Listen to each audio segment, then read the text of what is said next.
मामा, मेरे कपड़े कहाँ हैं? मेरा नाश्ता कहाँ है? खुदा के लिए जल्दी करें। आज वो हिटलर मुझे कच्चा चबा जाएगा। रमला की चीखों पुकार से पूरा घर गूंज उठा। एक हाथ में सैंडल और दूसरे में अपना दुपट्टा घसीटती हुई कमरे से बाहर भागी। बाल बिखरे हुए थे और चेहरे पर हवाइयां उड़ रही थी।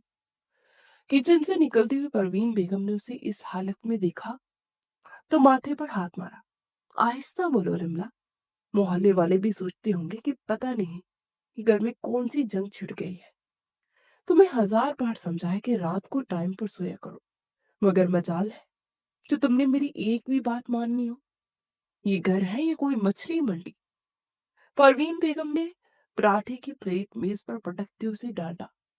रमला ने जल्दी से कुर्सी घसीटी और बैठते हुए पराठे का एक बड़ा सा नवाला तोड़कर मुंह में ठोस लिया। ओ प्लीज, अपना ये लेक्चर ना बात के लिए संभाल कर रखे। अभी मुझे सिर्फ नाश्ता करने दे। आज अगर मैं 1 मिनट भी लेट हुई ना तो शामिर सर ने मेरा कीमा बना देना है। आपको अंदाजा नहीं है वो कितना खड़ूस इंसान है। कल भी सिर्फ 5 मिनट लेट होने पर उन्होंने सबके सामने मेरी ऐसी क्लास ली थी कि मुझे नानी याद आ गई थी। रिमला ने मुंह भरे होने के बावजूद तेजी से सफाइयां पेश की। परवीन बेगम ने चाय का कप उसके सामने रखा और घूर कर उसे देखा। वो खड़ूस नहीं, तुम खुद कामचोर और सुस्त हो। पूरी दुनिया टाइम पर ऑफिस पहुंचती है, बस एक तुम हो जिसे रोजाना लेट होने का अवार्ड मिलना चाहिए। गलती तुम्हारी होती है और बदनाम बेचारे बॉस को करती हो। रिमला ने जल्दी जल्दी चाय का घूंट भरा और फौरन मुंह बना लिया। आउच! हाय, मेरी जुबान जल गई। अम्मी, आप भी ना बस हर वक्त उस हिटलर की साइड लेती है। वो इंसान थोड़ी है, रोबोट है, रोबोट। ना खुद हंसता है और ना ही किसी को जीने देता है। पर हर वक्त वही रट। मिस रिमला, फाइल कहाँ है? मिस रिमला, आप फिर लेट हुई। मिस रिमला, आपको काम करने का तरीका नहीं आता? रिमला ने शामिर की भारी आवाज और संजीदा आवाज अंदाज की नकल उतारी। चुप करके नाश्ता करो और नकलें मत उतारो। परवीन बेगम ने उसे टोका। देख लेना, अगर ससुराल में भी ये हरकतें रही तो दूसरे दिन ही तुम्हें वापस पार्सल कर देंगे वो। फिर मत कहना कि मामा ने समझाया नहीं था। लड़कियों को सलीकामंद होना चाहिए, तुम्हारी तरह झल्ली नहीं। उफ़्फ़ो मामा, फिर शुरू हो गई आप। शादी शादी शादी। अभी तो मैं बच्ची हूँ, मुझे जीने दे। और वैसे भी मैं कौन सा शहजादा मेरा इंतजार कर रहा है। रमला ने आखिरी नवाला निकला और अपना बैग कंधे पर लटकाया। बच्ची नहीं हो, पूरे 22 साल की हो गई हो। अकल अभी तक 2 साल के बच्चे जितनी भी नहीं है। दुपट्टा तो सही से ओढ़ लो। परवीन बेगम ने उसके कंधे से लटकता दुपट्टा दुरुस्त किया। रिमला ने अचानक अपनी कलाई पर बंधी घड़ी देखी और उछल पड़ी। या अल्लाह, 8:45 हो गए हैं। मैं तो गई। आज तो पक्का मेरी शामत आई समझिए।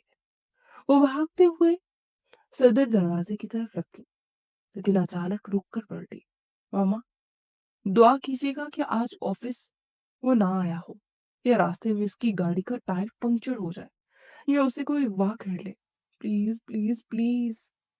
शर्म करो रिमला, अपने बॉस के लिए बद्दुआ करती हो। जाओ, अल्लाह हाफिज और ध्यान से जाना। परवीन बेगम ने सर हिलाकर उसे अलविदा किया। रिमला तूफान की तरह घर से निकली और गली के मोड़ पर रिक्शे का इंतजार करने लगी। उसके दिल की धड़कनें तेज थी। शामिर खान का गुस्से वाला चेहरा उसकी आंखों के सामने घूम रहा था। आज नहीं बचती मैं।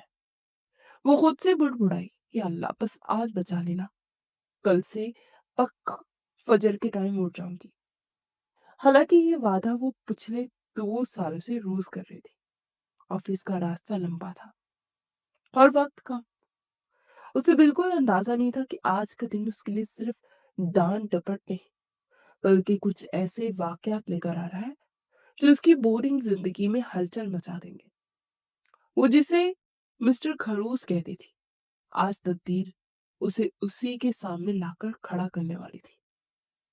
ऑफिस में पिन ड्रॉप साइलेंस था। हर कोई अपनी अपनी सीट पर बैठा, ऐसे काम में मगन था जिसे जरा सी गर्दन घुमाने पर भी फांसी की सजा हो जाएगी। शामिर खान अपने ऑफिस के दरवाजे पर खड़ा अपनी महंगी घड़ी की तरफ देख रहा था। उसके माथे पर पड़ने वाली शिकने बता रही थी कि तूफान बस आने ही वाला है। मिस्टर एहसन, शामिर की गर्जदार आवाज गूंजी। एहसन, जो कि सुकून से फाइल चेक कर रहा था, हड़बड़ाकर खड़ा हो गया। जी, जी सर। मिस्टर इमला कहाँ है? टाइम देखा है आपने? पूरे 9:20 हो चुके हैं। ये ऑफिस है या कोई पार्क जहां वो जब दिल चाहेंगी टहलते हुए आएंगी? शामिर का लहजा सख्त था।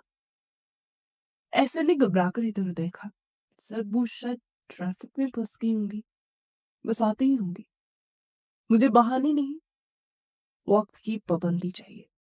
अगर अगले 5 मिनट में वो अपने सीट पर ना हो तो उनसे कहना कि घर वापस चले जाए। मुझे लापरवाह लोग बिल्कुल पसंद नहीं है।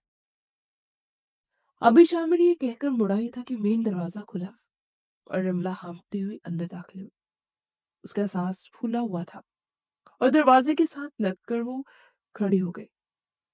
सामने ही शामिर खान खड़ा उसे मौत की तरह घूर रहा था। रमला ने एक लंबा सांस लिया और मस्कीन सी सूरत बनाई। Good morning sir. शामिर ने बाजू सीने पर बांध दिया और सर तेजे में पूछा, गुड मॉर्निंग। दोपहर होने वाली है मिस्टर रमला।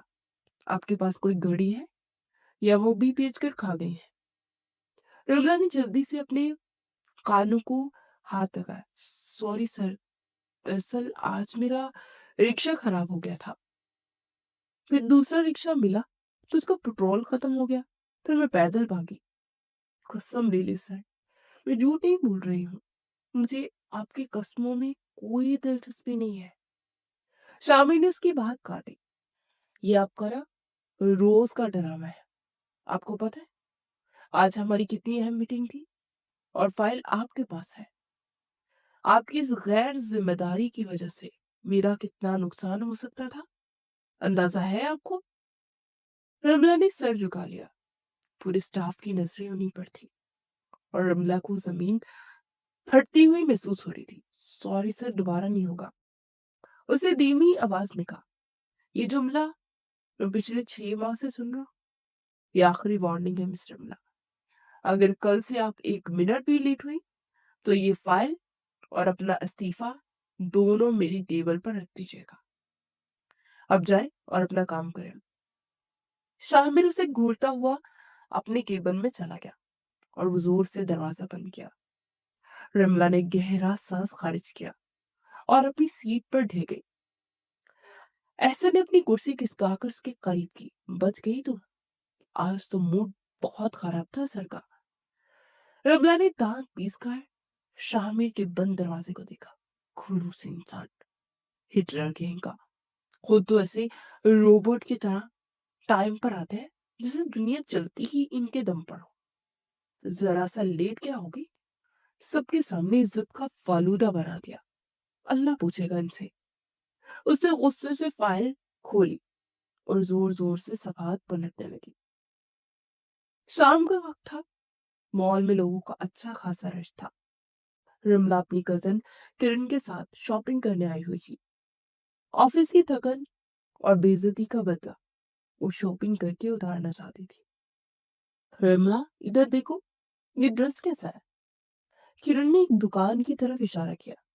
रमला, जो अभी तक ऑफिस वाली बात पर कुड़ रही थी, लापरवाही से बोली, हाँ अच्छा है, मगर छोड़ो ना यार, मेरा दिमाग पहले ही उस खड़ूस बॉस ने खराब किया हुआ है। आइसक्रीम खाते हैं चलो। वो मुड़ी और तेजी से चलने लगी। उसका ध्यान सामने नहीं था, बल्कि वो किरण से बात कर रही थी कि अचानक एक मजबूत वजूद से टकरा गई। टक्कर इतनी जोरदार थी कि रिमला का तवाजुन बिगड़ा और वो गिरते गिरते बची। सामने वाले शख्स के हाथ से मोबाइल छूटकर जमीन पर गिर गया। रिमला ने फौरन संभल कर अपने कपड़े झाड़े और सामने खड़े लड़के को देखा। वो एक स्मार्ट और खुश लिबास नौजवान था जिसने अभी अभी जमीन से अपना मोबाइल उठाया था। बजाय इसके कि रिमला माफी मांगती, वो भड़क उठी। ओ हेलो, अंधे हो क्या? नजर नहीं आता? इतना बड़ा मॉल है फिर भी आकर मेरे ऊपर ही गिरना था। रिमला ने ऊंची आवाज में उसे डांटा। वो लड़का जिसका नाम सुफियान था हैरत से उसे देखने लगा। एक्सक्यूज मी मोहतरमा, टकराई आप है, उल्टा मुझे डांट रही है? मैं टकराई हूँ? रिमला ने अपनी आंखें बड़ी की और अपने दोनों हाथ कमर पर रख लिए। एक तो गलती करते ऊपर से सीना चोरी। आंखें हैं तुम्हारे पास या बटन लगे हुए हैं? इतनी बड़ी बड़ी आंखें हैं फिर भी सामने चलता हुआ बंदा नजर नहीं आता। सुफियान को गुस्से के बजाय हंसी आने लगी। बटन? हमको मेरी आंखें बटन लग रही हैं? हाँ तो और क्या, फुटबॉल लग रही है। रमला ने मजीद तेजी दिखाई। शुक्र करो मूड खराब है, वरना अभी तुम्हारी क्लास ले लेती। और खबरदार जो मेरे रास्ते में है कभी। हमारी गली है ना, वहां अपना पलटन के साथ मिलकर अनबटन जैसी तुम्हारी ये आंखों की ना मैं गोटियां खेलूंगी। सुफियान के लोगों पर एक दिलचस्प सी मुस्कुराहट फैल गई। उस लड़की का अंदाज इतना अजीब और मुनफरिद था कि वो अपनी हंसी रोक नहीं पा रहा था। किरण, जो अभी तक खामोश खड़ी थी, घबरा कर आगे बढ़ी और रमला का बाजू पकड़ लिया। शिमला बस कर यार, क्या कर रही है? सब लोग देख रहे हैं। चल यहाँ से। छोड़ो किरण, इसे पता तो चले कि किससे पंगा लिया इसने। अंधा कहीं का। रिमला ने सुफियान को एक आखिरी बार घूरा। सुफियान ने मुस्कुराते अपने दोनों हाथ उठा लिए। ओके ओके, मेरी गलती थी, माफ कर दे मैडम। आप प्लीज जाकर आइसक्रीम खाएं कि गलती से फट ना जाए। रिमला ने उसे तुम्हें तो मैं बाद में देख लूंगी वाली नजरों से देखा और पैर पटकते हुए वहां से चल दी। किरण उसे तकरीबन घसीटते हुए वहां से ले गई। सुफियान वहीं खड़ा उसे जाते हुए देखता रहा। उसके चेहरे पर अभी भी मुस्कुराहट थी, अजीब नमूना थी। वो खुद से बुड़बुड़ाया और अपना मोबाइल जेब में डालकर मुखालिफ से चल पड़ा। उसे नहीं मालूम था कि अजीब नमूना बहुत जल्द दोबारा उसके सामने आने वाला है। अगली सुबह रमला ऑफिस पहुंची तो माहौल मामूल से ज्यादा मसरूफ लग रहा था। वो अपनी सीट पर बैठकर फाइलें तरतीब देने लगी ताकि आज शाहमीर खान को डांटने का कोई बहाना ही न मिल जाए। अभी वो काम में मगन ही थी कि ऑफिस का मेन दरवाजा खुला और शाहमीर अपने मखसूस रोबदार अंदाज में अंदर दाखिल हुआ। मगर आज वो अकेला नहीं था, उसके साथ एक और शख्स भी था। लंबा कद, खुश लिबास और चेहरे पर एक पुरकशिश मुस्कुराहट। वो शामिर से बातें करते हुए अंदर आ रहा था। विमला की नजर जैसी उस दूसरे शख्स पर पड़ी, उसके हाथ से कलम छूट गया और मेज पर गिर गया। उसकी आंखें हैरत से फटी की फटी रह गई। ये तो वही बटन जैसी आंखों वाला है। रमला के मुंह से बेसाख्ता निकला। उसका दिल जोर से धड़का। या अल्लाह खैर, ये यहाँ क्या कर रहा है? कि मेरी शिकायत तो लगाने तो नहीं आया? उसने फौरन ही अपनी बराबर वाली सीट पर बैठी हिना को कौनी मारी। हिना, हिना सुन तो। हिना ने सरगोशी की। हिना ने चौंक कर उसे देखा। क्या हुआ? क्यों मरी जा रही हो? वो देख सामने। रिमला ने नजरों से शामिर के साथ खड़े सुफियान की तरफ इशारा किया। वो जो मिस्टर खड़ूस के साथ खड़ा है ना, वो कौन है? हिना ने उसकी तरफ देखकर मुस्कुरा दी। अरे, तुम नहीं जानती? ये सुफियान सर है, शाहमीर सर के कजन है। यूके से वापस आए हैं और सुना है अब ये भी हमारे ऑफिस में बैठा करेंगे। मतलब ये हमारे नए बॉस है? हिना की बात सुनते ही रिमला के पैरों तले से जैसे जमीन निकल गई। उसके माथे पर पसीने के कतरे चमकने लगे। नए बॉस? रिमला की आवाज हलक में अटक गई। तुम मजाक कर रही हो ना हिना? बताओ कि ये झूठ है। मैं झूठ क्यों बोलूंगी? हिना ने कंधे उचकाए। वैसे कितने हैंडसम है ना। शामिर सर तो कभी सीधे मुंह बात ही नहीं करते, मगर ये तो काफी खुश इखलाक लग रहे हैं। रमला को हिना की बातें दूर कहीं गूंजती हुई महसूस हो रही थी। उसके दिमाग में तो कल मॉल वाला मंजर चल रहा था। उसने अपने होने वाले बॉस को अंधा कहा था, उसकी आंखों को बटन कहा था, और उसे गोटियां खेलने का चैलेंज भी दिया था। गई भैंस पानी में। रमला ने अपना सर थाम लिया। आज तो मेरा आखिरी दिन है। अगर इसने मुझे पहचान लिया तो शामिर सर से पहले ही मुझे कचर चबा जाएगा। मुझे चुपना पड़ेगा। उसने इधर उधर देखा और जल्दी से अपनी मेज के नीचे घुसने की कोशिश करने लगी। कुछ देर बाद शामिर और सुफियान राउंड पर निकले। वो मुख्तलिफ केबन्स का मुआयना कर रहे थे। रमला अपने केबन में बैठी दुआएं मांग रही थी कि जमीन फटे और इस पे समा जाए। जब उसे लगा कि वो लोग उसकी तरफ आ रहे हैं तो उसने फौरन अपने बैग से एक बड़ा था फेस मास्क निकाला और चेहरे पर चढ़ा लिया। फिर धूप वाला काला चश्मा निकालकर आंखों पर लगा लिया।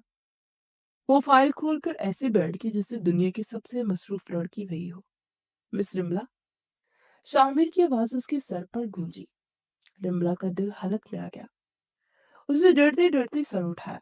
सामने शामिर खड़ा से हैरत और गुस्से से देख रहा था, और उसके साथ सुफियान खड़ा था जिसके चेहरे पर अभी संजीदगी थी। जी सर। रमला की आवाज मास्क के अंदर से घुटी घुटी निकली। शामिर ने उसके हुलिये को ऊपर से लेकर नीचे तक देखा। ये क्या मजाक है? ऑफिस के अंदर काला चश्मा और ये मास्क। हम किसी फैशन शो में नहीं है, उतारे इसे। रिमला ने जल्दी से चश्मा नीचे किया। सर वो दरअसल मुझे शदीद इन्फेक्शन हो गया है, आंखों में भी और गले में भी।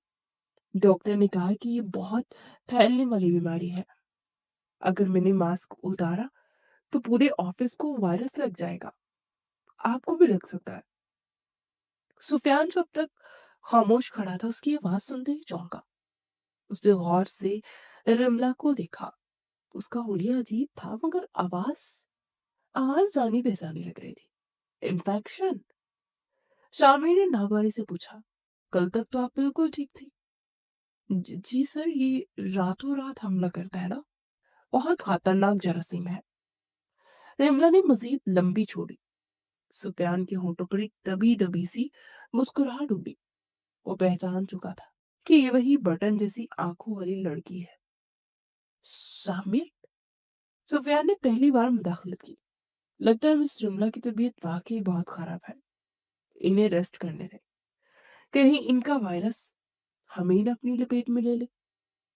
सुफियान ने रमला की तरफ देखकर आंख दबाई, जो कि काले चश्मे की वजह से रिमला देख न सकी, मगर उसके लहजे की शरारत समझ गई।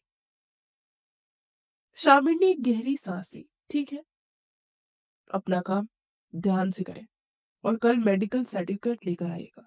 चले सुफियान। शामिर आगे बढ़ गया। सुफियान ने जाते जाते रिमला के करीब झुककर आहिस्ता से कहा, बटन जैसी आगे सब देख देख लेती है मोहतरमा, जैसे आप काला चश्मा ही क्यों ना लगा ले।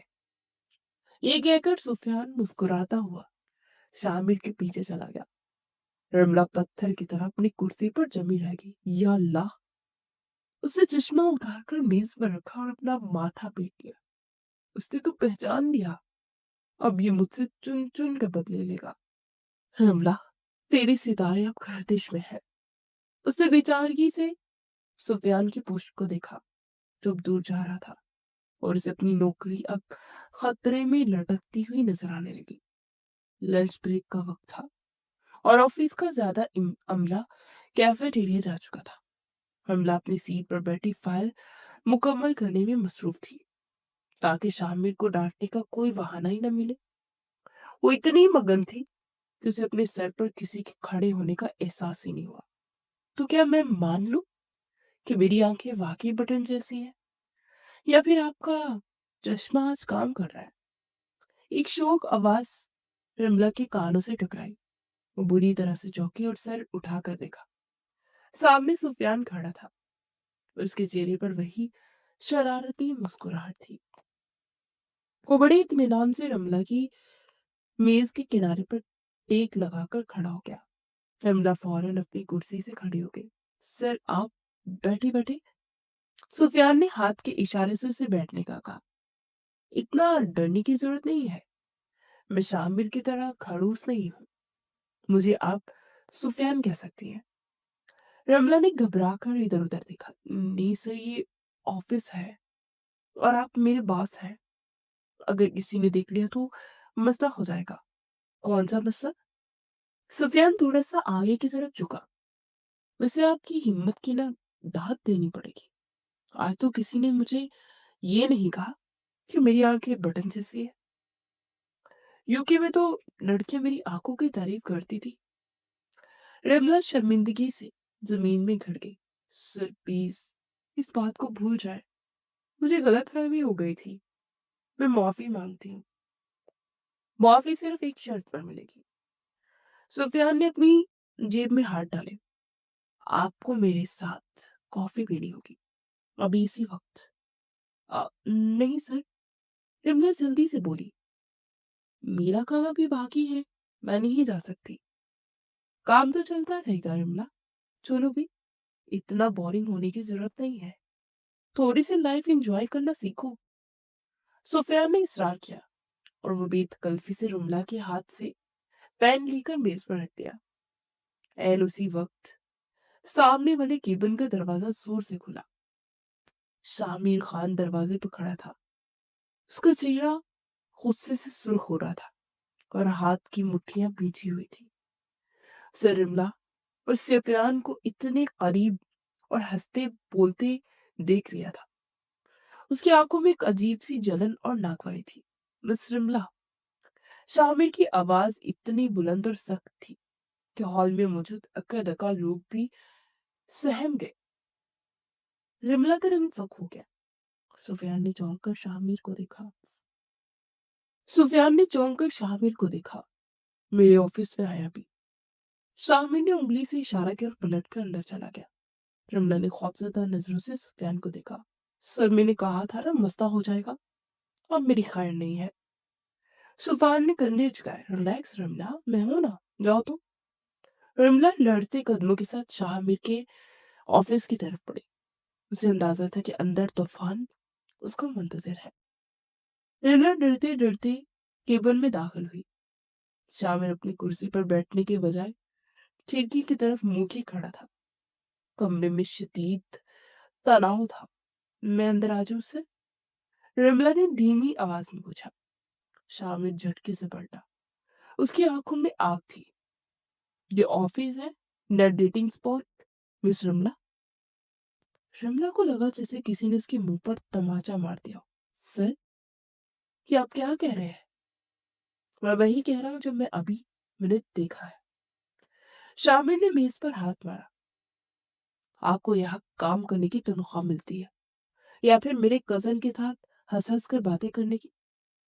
अगर आपको रोमांस का इतना ही शौक है तो इस्तीफा दे और घर जाए।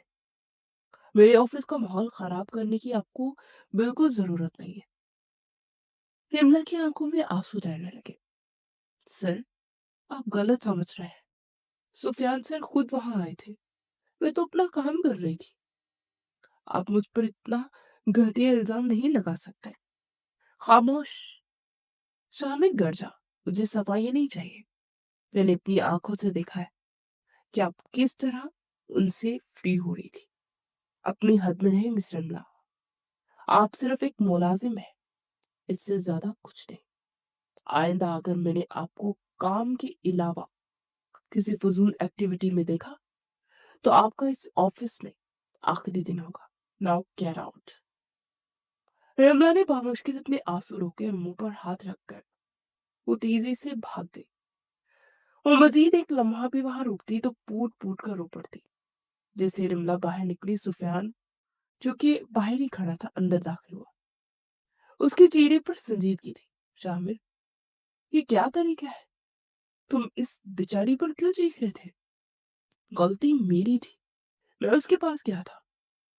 सुफियान ने शामिर से कहा। शामिर ने सुफियान को घूरा और उसके करीब आया। और तुम सुफियान, ये यूके नहीं है, ये पाकिस्तान है और वो मेरे ऑफिस की एम्प्लॉय है। यहाँ का कल्चर अलग है। तो क्या हुआ? मैं सिर्फ उससे बात कर रहा था, हम कजिन्स हैं यार, इतना तो चलता है। सुफियान ने दिफा किया, मेरे ऑफिस में नहीं चलता। शामिल ने उसे टोका, यहाँ सिर्फ काम होता है, और खास तौर पर उस लड़की से दूर रहो। क्यों? सुफियान ने मायने खेज नजरों से शामिर को देखा। तुम्हें क्यों इतनी तकलीफ हो रही है? कि तुम उसे पसंद तो नहीं करते? शामिर की आंखों में एक लम्हे के लिए कुछ चमका, मगर फिर उसने सख्ती से नफी की। बकवास बंद करो, मैं सिर्फ डिसिप्लिन की बात कर रहा हूँ। वो एक लापरवाह लड़की है और तुम उसे मजीद खराब कर रहे हो। मैं तुम्हें आखिरी वार्निंग दे रहा हूँ सुफियान, अपनी हद में रहो। बॉस मैं हूं, तुम नहीं। आइंदा मेरे स्टाफ के साथ ना ज्यादा फ्री होने की जरूरत नहीं है। शामिर का लहजा हतमा ही था। सुफियान समझ गया कि बहस का फायदा नहीं है। ठीक है बॉस, सुफियान ने तंजिया अंदाज में कहा और हाथ उठाकर सरेंडर किया। मैं ध्यान रखूंगा, मगर तुम भी थोड़ा ठंडा रहना सीखो। हर वक्त का गुस्सा सेहत के लिए अच्छा नहीं होता। सुफियान मुड़कर बाहर चला गया। सामिर वही खड़ा रहा। उसने एक लंबा सांस लिया और अपनी टाई की नोट ढीली की। उसे खुद समझ नहीं आ रहा था कि रमला को सुफियान के साथ देखकर से इतना गुस्सा क्यों आया था। क्या ये सिर्फ डिसिप्लिन था या कुछ और? इस सवाल का जवाब वो खुद से भी छुपा रहा था। शामिर के केबिन से निकलने के बाद रमला सीधी अपनी केबिन में आई और जोर से फाइल मेज पर पटक दी। उसका चेहरा गुस्से से लाल हो रहा था और आंखों में आंसू थे जो जबरदस्ती रोके हुए थी। हिला जो पास ही बैठी थी काम कर रही थी, डर गई और फौरन रमला के पास आई। क्या हुआ रिमला? सर ने फिर डांटा? हिना ने तशवीश से पूछा। रिमला फट पड़ी। डांटा नहीं, जलील किया है, जलील।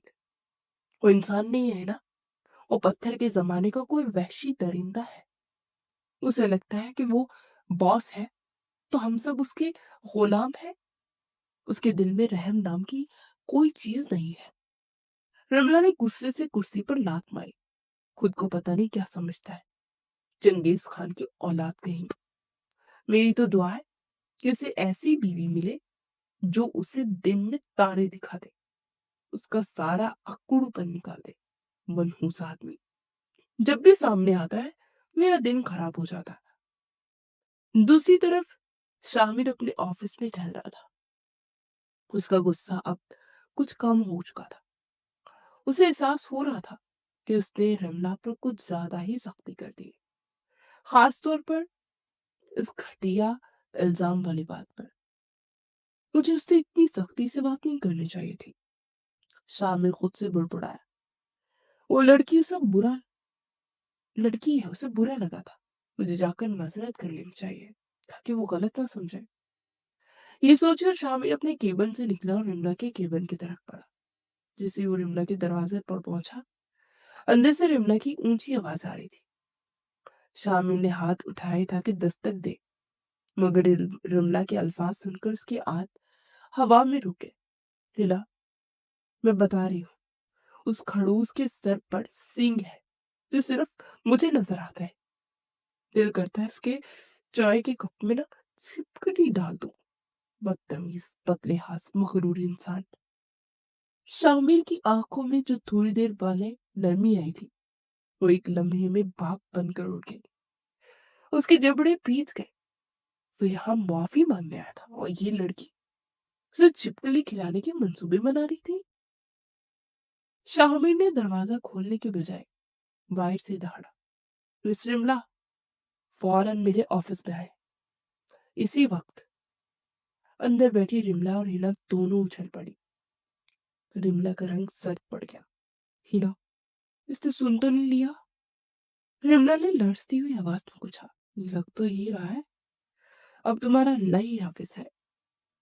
हिना ने अफसोस से सिर हिलाया। रिमला ने आयतल कुर्सी फाड़ना शुरू की और कांपते हाथों से बाहर निकल गई। रिमला शामिर के ऑफिस के दरवाजे पर पहुंची और उसका दिल जोर जोर से धड़क रहा था। वो अपने ध्यान में थी कि पता नहीं अब क्या होगा। उसने बिना दस्तक दिए तेजी से दरवाजा खोला। उसी लम्हे शामिर, जो शायद बाहर से ही आ रहा था, दरवाजे के बिल्कुल पीछे खड़ा था।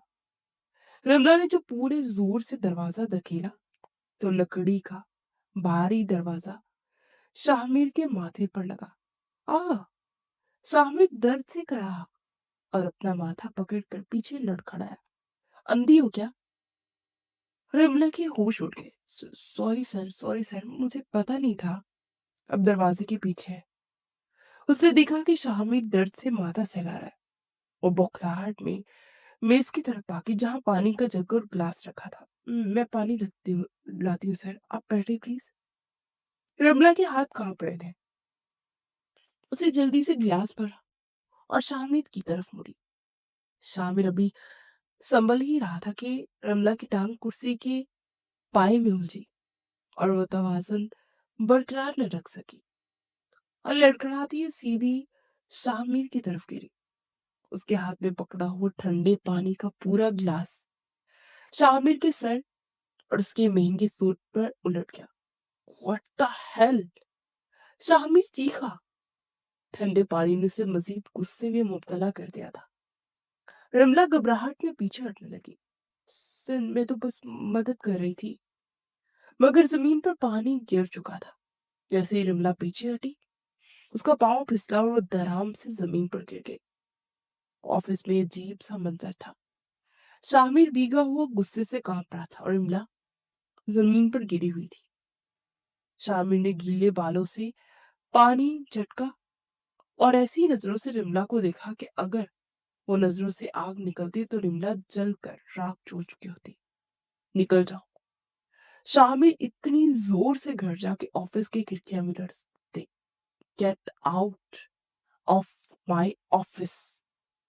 रमला ने दर्द से कराहते उठने की कोशिश की। सर, मेरी बात सुने, ये एक हादसा था। मुझे एक लफ्ज नहीं सुनना। शामिर ने मेज पर हाथ मारा। तुम सिर्फ एक मुसीबत हो। जब से तुम इस ऑफिस आई हो, ऑफिस को सुकून बर्बाद हो गया।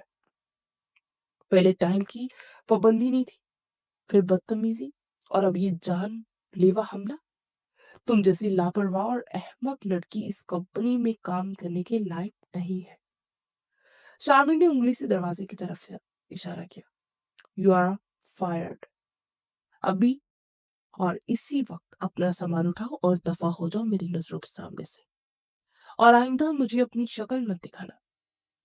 रिमला को लगा जैसे किसी ने उसका दिल मुट्ठी में लेकर मसल दिया। वो बामुश्किल खड़ी हुई। उसके कपड़े भी गंदे हो चुके थे और कोहनी में शदीद दर्द था, लेकिन दिल का दर्द उससे ज्यादा था। उसकी आंखों में आंसू उमड़ आए। उसने भीगी हुई पलटी उठाकर शामिर को देखा और नफरत से मुंह फेरे खड़ा था। ठीक है सर।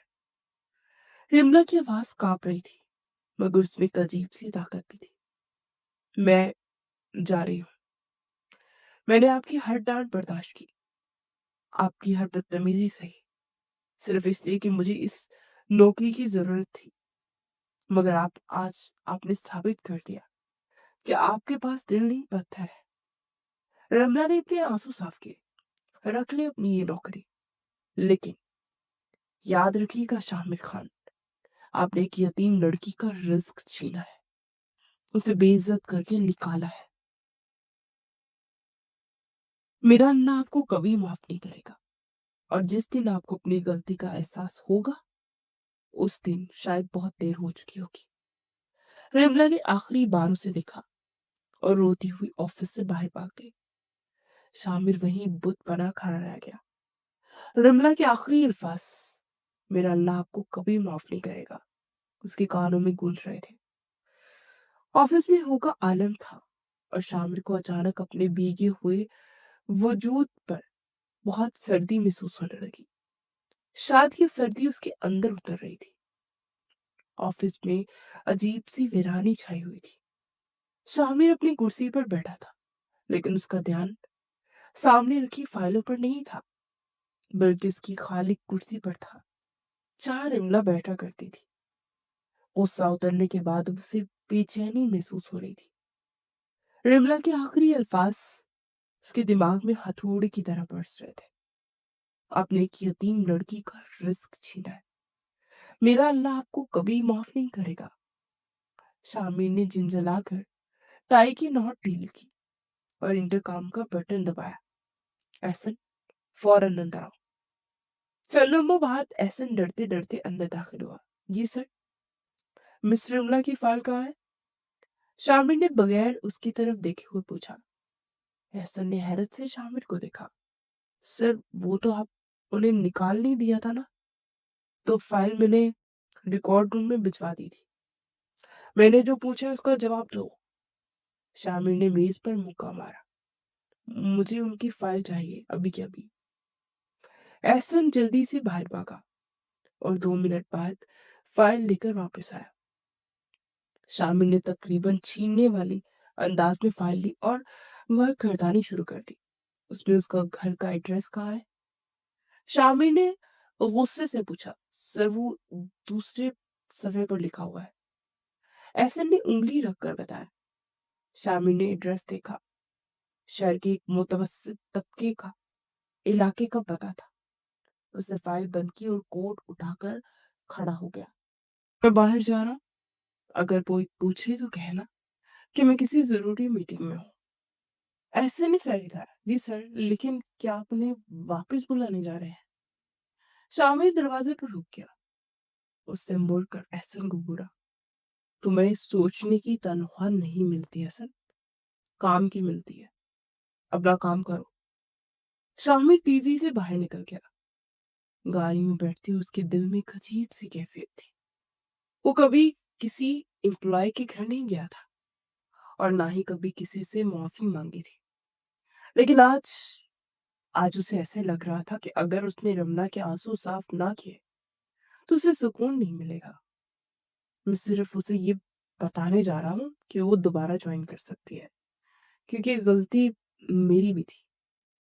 शामी ने खुद को तसल्ली दी और गाड़ी का रुख रमला के मोहल्ले की तरफ मोड़ दिया। शहर की तंग और गुंजान आबाद गलियों में जिंदगी की रौनक अपने अरूज पर थी। बच्चे गलियों में शोर मचा रहे थे और हर तरफ चहल पहल थी। एक गली के नुक्कड़ पर बच्चों का एक टोला क्रिकेट खेल रहा था और उनके दरमियान रमला हाथ में बैट पकड़े खड़ी थी। ऑफिस वाली रोती हुई रमला और अब वाली रमला में जमीन आसमान का फर्क था। वो इस वक्त पूरी तरह जोश में थी। ओए छोटू, बाल करवाओ, आज तो छक्का मारूंगी कि गेंद सीधी दूसरे मोहल्ले में जाएगी। रमला ने पेट हवा में लहराते हुए ललकारा और सामने खड़े बच्चे ने मुंह बनाया। बाजी, आप हर बार यही कहती हो फिर आउट हो जाती हैं। चुप करो, बाल करवाओ। रमला ने पोजीशन संभाली। उसी वक्त गली के मोड़ से शामिर की चमचमाती हुई काली गाड़ी नमूदार हुई। इतनी बड़ी और महंगी गाड़ी देखकर गली के लोग रुक कर देखने लगे। शामिर बड़े एहतियात से गाड़ी चला रहा था कि कोई रास्ता तंग था और रमला का घर ढूंढने के दाएं बाएं देख रहा था। बच्चे ने गेंद कराई। रमला ने पूरी ताकत से बैट घुमाया। ये लगा छक्का। रमला चिल्लाई। गेंद हवा में बुलंदी और सीधी गली में आने वाली शामिर की गाड़ी की तरफ गई। छनक, टीटी शीशे के टूटने की जोरदार आवाज गूंजी। गेंद सीधी शामिर की गाड़ी की हेडलाइट पर लगी और कीमती लाइट चकनाचूर हो गई। शामिर ने जोर से ब्रेक लगाई। गाड़ी झटके से रुकी। गली में सुनाटा छा गया। सारे लड़के सहम कर पीछे हट गए। शामिर गुस्से से आग बबूला होता हुआ गाड़ी से बाहर निकला। उसने अपनी टूटी हुई लाइट देखी और फिर सामने देखा। किसने किया ये? किसकी हरकत है ये? शामिर की घड़तार आवाज गूंजी। रमला जो अभी तक बैट हाथ में लिए खड़ी थी, उसने कितना लंबा शॉट मारा। आवाज सुनकर जम गई। ये आवाज तो जानी पहचानी थी। उसने आहिस्ता से नजरें उठाई और सामने का मंजर देखकर उसके हाथ से बैट छूटकर जमीन पर गिर गया। या अल्लाह, मिस्टर खरूस! रमला की आंखें फटी की फटी रह गई। शामिर की नजर भी अब रमला पर पड़ी थी। उसे वहां देखकर एक लम्हे के लिए हैरान भी हुआ और उसे याद आया कि उसी का मोहल्ला है। तुम शामिर ने दांत पीसे। तो ये तुम्हारी हरकत है मिस रमला? पहले ऑफिस में मेरे सर पर हमला किया और अब मेरी गाड़ी पर?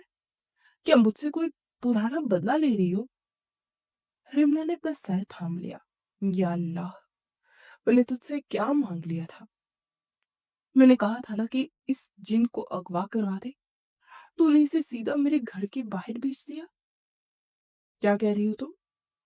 सामिर गुस्से से उसकी तरफ बढ़ा। तुम्हारी तुम्हें पता है इस लाइट की कीमत कितनी है? तुम्हारी पूरी साल की तनख्वाह से ज्यादा का नुकसान किया है तुमने। रमला ने बौखला कर इधर उधर देखा। बच्चे मौका पाकर भाग चुके थे। अब वो अकेली उस शेर के सामने खड़ी थी। सर वो गलती से। रमला पीछे हटी। मैं तो बस खेल रही थी। आपकी गाड़ी बीच में आ गई। मेरी गाड़ी बीच में आ गई? ये सड़क क्रिकेट खेलने के लिए है क्या? शामिर और करीब आया। रमला की सीटी गुम हो गई। देखिए सर, मैं अब आपकी मुलाजिम नहीं हूँ। आप मुझसे यहाँ चीख नहीं सकते। और वैसे भी आपके पास इंश्योरेंस होगी ना? ये कहकर रमला ने मौका गनीमत जाना और अपने घर के खुले दरवाजे की तरफ दौड़ लगा दी। रुको रमला! शामिर चिल्लाया। रमला ने पलट कर नहीं देखा। वो भागती हुई घर में घुसी और धड़ से दरवाजा बंद करके कुंडी लगा दी। या अल्लाह बचा ले, ये जिन तो मेरे घर तक आ गया। रिमला दरवाजे से टेक लगाकर हाँफने लगी। बाहर शामिर खड़ा रह गया। उसे बंद दरवाजे को देखा और फिर अपनी टूटी हुई लाइट को। गुस्सा तो बहुत था, मगर अजीब बात ये थी कि रमला को बच्चों के साथ इस तरह बेफिक्र होकर खेलते देख और डर कर भागते देख उसकी होंठों पर एक हल्की सी मुस्कुराहट आ गई। पागल लड़की। शामिर ने सर झटका। अब इससे बात कैसे करूं? वो वहीं गाड़ी के सहारे खड़ा हो गया, ये सोचते हुए कि अब वो दरवाजा कैसे खुलवाया जाए। अगले दिन रमला ऑफिस में दाखिल हुई तो उसके कदमों में पहले जैसी तेजी नहीं थी, बल्कि थोड़ी झिझक थी। वो नजरें झुकाए अपनी सीट की तरफ बढ़ी। हिना ने उसे देखते ही खुशी से नारा लगाया। रमला तुम वापस आ गई।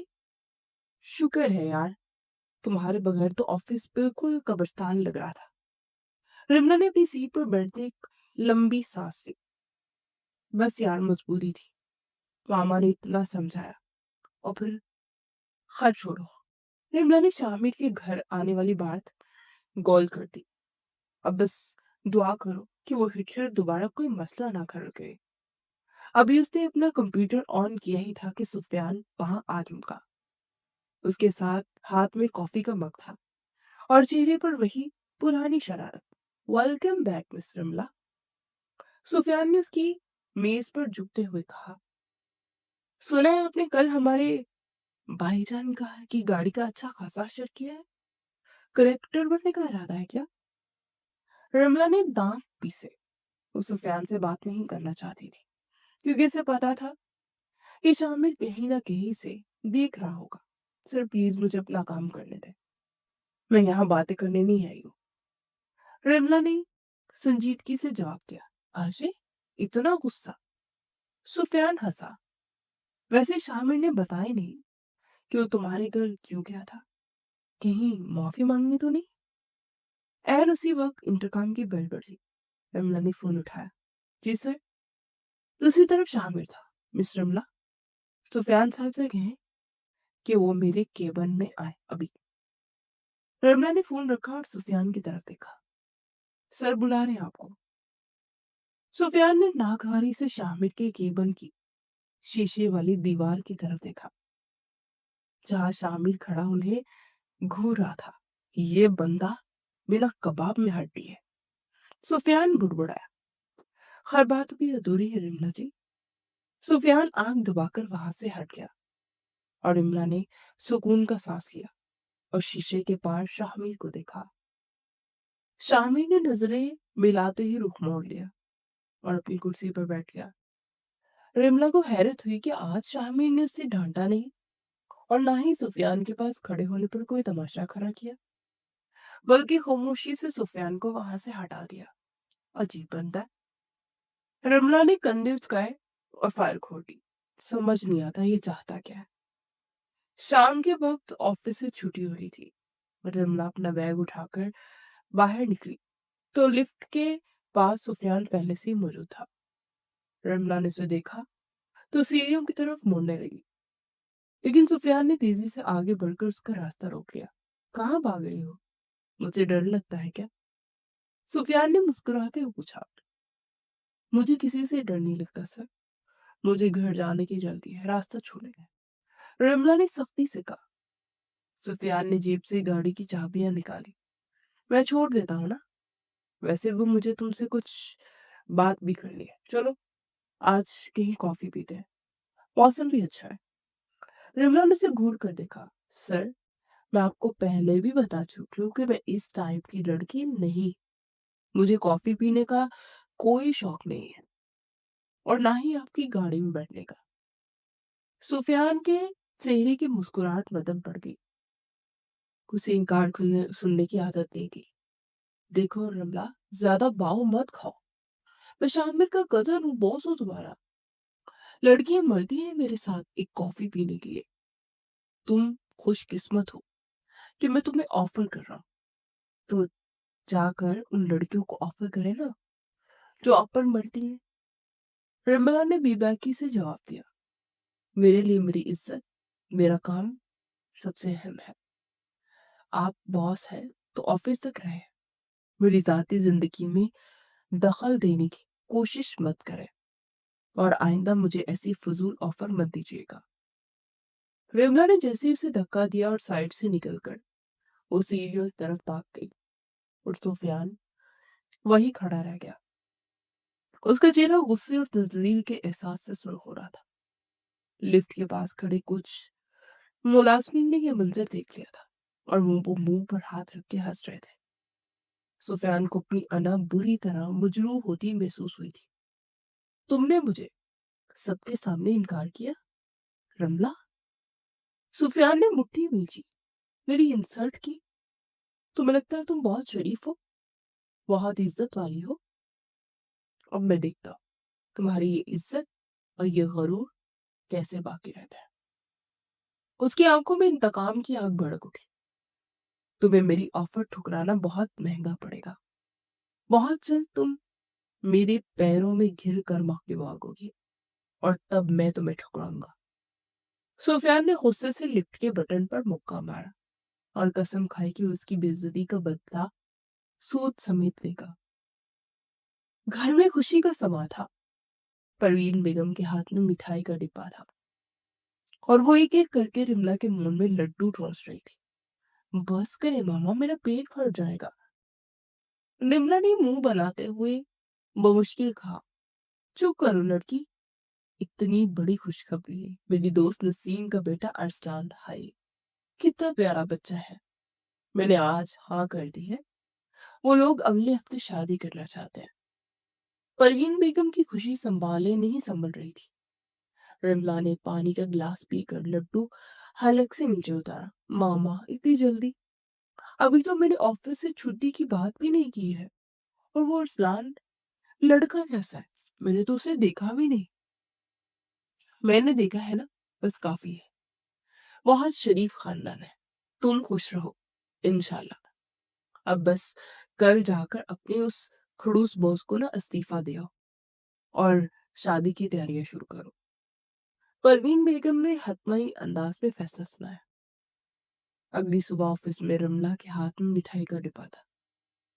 उसने सबसे पहले हिना को लड्डू खिलाया। अरे वाह, क्या बात है, कोई लॉटरी निकल आई है क्या? हिना ने मुंह मीठा करते हुए पूछा। लॉटरी नहीं, मेरी शादी तय हो गई है अगले हफ्ते। रमला ने मुस्कुराते हुए बताया। ये मेरा इस्तीफा है, अब मैं जाकर सर को दे दूं। हिना ने हैरत और खुशी से उसे गले लगा लिया। रमला वहां से सीधी शामिर के केबिन की तरफ गई। मैं अंदर आ जाऊं सर? शामिर फाइल में सर लिए बैठा था। आ जाए। रिमला ने इस्तीफा और शादी का कार्ड मेज पर रखा। सर, ये मेरा इस्तीफा है, और ये मेरी कार्ड शादी का कार्ड। अगले हफ्ते मेरी शादी है। आपको जरूर आना है। शामिर का हाथ रुक गया। उसने धीरे से सर उठाकर रमला को देखा। उसके चेहरे पर एक अजीब सा तासुर उभरा था, जैसे कुछ टूटा हो। मगर उसने फौरन अपने जज्बात पर काबू पा लिया। शादी? शामिर की आवाज भारी थी। बहुत मुबारक हो आपको। शुक्रिया सर, रमला ने धड़कते दिल के साथ कहा। उसे उम्मीद थी कि शामिर शायद उसे रोकने का कहेगा या कुछ और कहेगा, मगर शामिर ने खामोशी से इस्तीफे पर दस्तखत कर दिए। अब जा सकते हैं मिस रमला। मेरी तरफ से आपको पेश की मुबारकबाद। अगर किसी चीज की जरूरत हो तो बता दीजिएगा। शामिर ने वापस फाइल की तरफ देखना शुरू कर दिया, जैसे उसे कोई फर्क ही ना पड़ा हो। रमला का दिल बुझ सा गया। जी बेहतर सर, शुक्रिया। रमला मायूसी से मुड़ी और दरवाजे की तरफ बढ़ी। वो चाहते थे कि शामिर उसे एक बार पुकारे, मगर पीछे मुकम्मल खामोशी थी। जैसे रिमला ऑफिस से बाहर निकली, सामने सुफियान खड़ा था। उसे रिमला के हाथ में मिठाई का डिब्बा देखा तो चौंक गया। ये मिठाई किस खुशी में बट रही है? सुफियान ने रिमला का रास्ता रोका। रिमला ने संजीदगी से जवाब दिया, मेरी शादी तय हो गई है सुफियान साहब। अगले हफ्ते एक तकरीब है, ये लिख कार्ड आप ही आ जाइएगा। सुफियान को लगा जैसे किसी ने उसके सर पर हथौड़ा मारा हो। उसे चिपट कर कार्ड रमला के हाथ से छीना और उस पर लिखे दुल्हे का नाम पढ़ा, अरसलान अहमद। शादी? सुफियान ने जहरीली हंसी हंसी। तुम मुझसे इनकार करके उसे अरसलान से शादी करोगी? इतनी जल्दी? ये मेरा और मेरे घर वालों का फैसला है। आपको उससे कोई मसला नहीं होना चाहिए। रमला ने कार्ड उसके हाथ से वापस ली। मैं जा रही हूँ, अल्लाह हाफिज। रमला वहां से चली गई, मगर सुफियान नहीं खड़ा रहा। उसकी आंखों में खून उतर आया था। उसकी अना को यह गवारा नहीं था कि जिस लड़की ने उसे ठुकराया वो इतनी आसानी से किसी और की हो जाए। नहीं रिमला। सुफियान ने गुस्से से दीवार पर मुक्का मारा। तुम्हें लगता है कि तुम इतनी आसानी से अपना घर बसा लोगी? तुमने सुफियान को इनकार किया है। इस इनकार की कीमत तो तुम्हें चुकानी ही पड़ेगी। सुफियान तेजी से अपने केबिन में गया और दरवाजा लॉक कर दिया। उसने मोबाइल निकाला और एक नंबर मिलाया। हेलो, राना बात। गौर से सुनो। सुफियान की आवाज में दरिंदगी थी। मुझे एक काम चाहिए तुमसे, और काम ऐसा होना चाहिए कि सांप भी मर जाए और लाठी भी ना टूटे। दूसरी तरफ से भारी आवाज आई, हुक्म करे साहब। अगले हफ्ते एक शादी है। दुल्हे का नाम अरसलान है। मुझे वो लड़का शादी वाले दिन गायब चाहिए। सुफियान ने कुर्सी पर से बैठते हुए मेज पर टांगे रख ली। उसे उठा लो, छुपा दो, मार दो, जो भी करो, बस वो बारात लेकर रमला के घर नहीं पहुंचना चाहिए। काम हो जाएगा साहब। मगर इससे आपको क्या फायदा होगा? फिर आना नहीं पूछा। सुफियान के लबों पर एक शैतानी मुस्कुराहट फैल गई। फायदा ये होगा कि जब बारात नहीं आएगी तो वहां तमाशा बनेगा, बदनामी होगी। रमला और उसकी मां लोगों के पैरों में गिरेगी। उनकी इज्जत खाक में मिल जाएगी। और तब? सुफियान रुका और कहका लगाया, तब मैं वहां फरिश्ता बनकर पहुंचूंगा और मैं रमला का हाथ थामूंगा और दुनिया को दिखाऊंगा कि सुफियान कितना अजीम है। मैं इस टूटी हुई रोती हुई रमला से शादी करूंगा और उस पर ऐसा एहसान करूंगा कि वो सारी जिंदगी मेरी गुलाम बनकर रहेगी। उसने मेरा गरूर तोड़ा है, मैं उसकी जिंदगी का सुकून तोड़ दूंगा। समझ गया साहब, अब बेफिक्र हो जाए। एहसान शादी हॉल तक नहीं पहुंचेगा। सुफियान ने फोन काट दिया। वो तसव्वुर में रमला को दुल्हन के लिबास में रोते हुए देख रहा था और उसे इस ख्याल से ही तस्कीन मिल रही थी। बहुत शौक है ना तुम्हें इज्जत का रमला? सुफियान बुड़बुड़ाया। देखते हैं जब दुल्हा भाग जाएगा तो तुम्हारी ये इज्जत तुम्हें कैसे बचती है। अब खेल शुरू हुआ है असल में। उधर शामिर अपने ऑफिस में अकेला बैठा था। उसने कलम मेज पर रखा और सर कुर्सी की पुष्ट से टिका दिया। उसकी आंखों के सामने रमला का चेहरा घूम रहा था। वो जा रही है। शामिर ने आंखें बंद कर ली। मुझे उसे रोकना चाहिए था। नहीं, मैं किस हक से रोकता? वो खुश है, उसे खुश रहने का हक है। मेरा उसकी जिंदगी में कोई किरदार नहीं है। शामिर को नहीं मालूम था कि उसके बिल्कुल बराबर वाले कमरे में एक खौफनाक साजिश तैयार हो चुकी है, और जिस खुशी के लिए वो रमला को जाने दे रहा था, वो खुशी बर्बाद होने वाली है। वक्त तेजी से गुजरा और शादी का दिन आ गया। रिमला दुल्हन बनी बैठी थी। घर मेहमानों से भरा था। हर तरफ गहमा गहमी थी। परवीन बेगम बार बार दरवाजे की तरफ देख रही थी। बारात का टाइम हो गया, अभी तक नहीं आए। परवीन बेगम ने परेशानी से घड़ी देखी। शामिर भी मेहमानों में मौजूद था। वो खामोशी से एक कोने में खड़ा था। उसकी नजरें बार बार रिमला पर ही जा रही थी, जो कि सुर्ख जोड़े में बहुत खूबसूरत लग रही थी, मगर उसके चेहरे पर घबराहट थी। अचानक परवीन बेगम का फोन बजा। ये अरसलान की माँ की कॉल थी। परवीन बेगम ने फोन उठाया। हेलो नसीम, कहाँ रह गए हो तुम लोग? सब इंतजार कर रहे हैं। दूसरी तरफ नसीम के रोने की आवाज आई। परवीन गजब हो गया, अरसलान घर पर नहीं है। वो सुबह से गायब है। उसका फोन बंद है। हमें लगता है उसे कुछ हो गया है, या वो। परवीन बेगम के हाथ से फोन छूट कर गिर गया। क्या हुआ अम्मी? रमला ने अपनी माँ की हालत देखकर चीख कर पूछा। लड़का लड़का गायब है रमला। बेगम की आवाज कांप रही थी। बारात नहीं आएगी। पूरे हॉल में सन्नाटा छा गया। सुफियान जो वही खड़ा ये मंजर देख रहा था, उसने अपनी घड़ी देखी और दिल ही दिल में मुस्कुराया।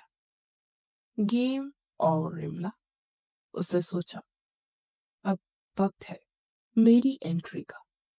रिमला जमीन पर बैठकर रोने लगी।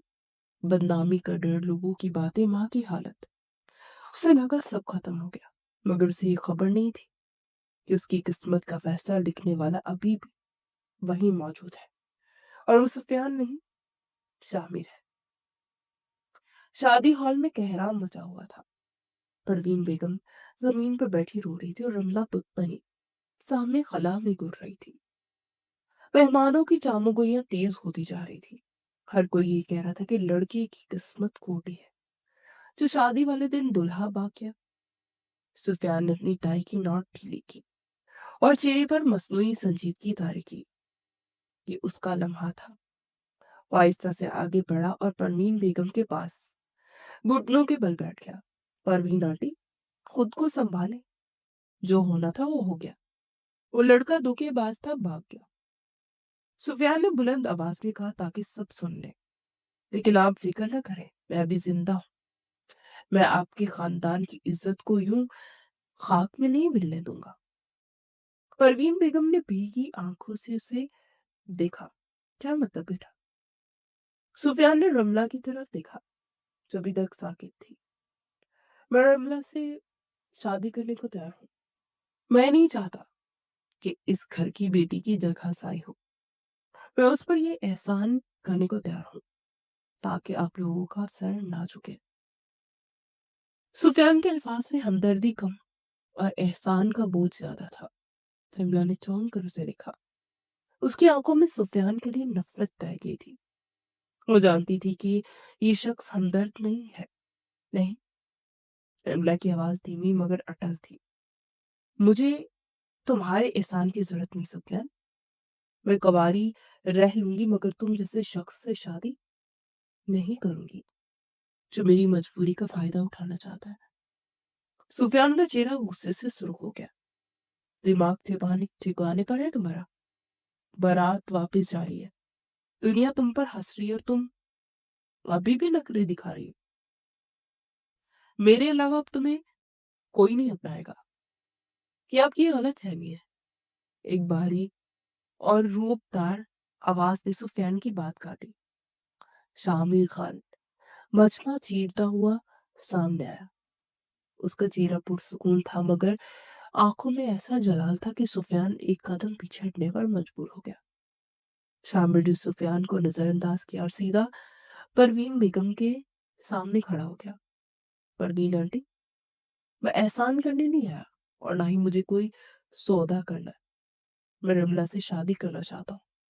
इसलिए नहीं कि ये कोई मजबूरी है, बल्कि इसलिए कि मैं इसे अपनी इज्जत बनाना चाहता हूँ। हॉल में मुकम्मल खामोशी छा गई। रमला की आंखों से आंसू टूट कर गिर पड़े। उसे यकीन नहीं आ रहा था कि जो शख्स उसे हमेशा डांटता था, आज वही उसकी ढाल बनकर खड़ा था। सुफियान तिलमिला उठा। शामिर, तुम पागल हो गए हो।